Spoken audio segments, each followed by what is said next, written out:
ఇప్పుడు మనం కలిపి పెట్టుకున్నటువంటి శనగపిండిని చిన్న చిన్న బజ్జీల్లాగా వేసుకోవాలి.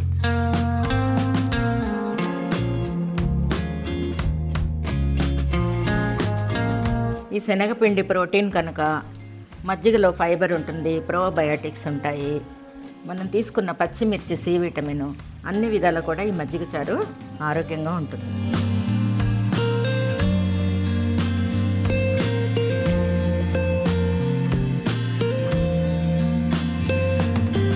ఇలా మంచి కలర్లోకి వచ్చి వేగిన తర్వాత ఒక బౌల్లోకి తీసుకోవాలి.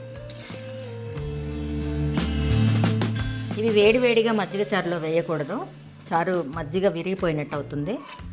ఒక 2 నిమిషాలు చల్లారిన తర్వాత దాంట్లో వేసుకోవాలి.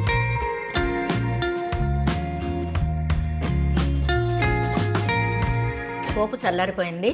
ఇప్పుడు ఇది మజ్జిగలో వేసేసుకోవాలి.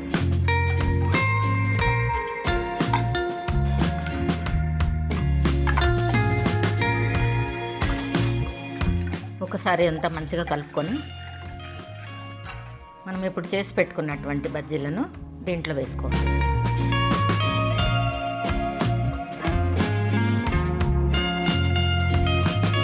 అంతేనండి, బజ్జీలతోటి చక్కగా మట్టి కుండలో మజ్జిగ చారు రెడీ అయిపోయింది. తినడానికి బాగుంటుంది, ఆరోగ్యంగా ఉంటుంది. ఒక 1/2 లీటర్ పెరుగు ఉన్నట్లయితే 15 మందికి ఈజీగా చేసుకోవచ్చు. మరి తప్పకుండా చేసి చూడండి. వారానికి ఒకసారైనా చేస్తూ ఉండండి, ఎండాకాలం వెళ్ళిపోయేంత వరకు. తప్పకుండా చేసి రుచి చూడండి. నా వీడియో నచ్చినట్లయితే లైక్ చేయండి, షేర్ చేయండి, సబ్స్క్రైబ్ చేసుకోండి.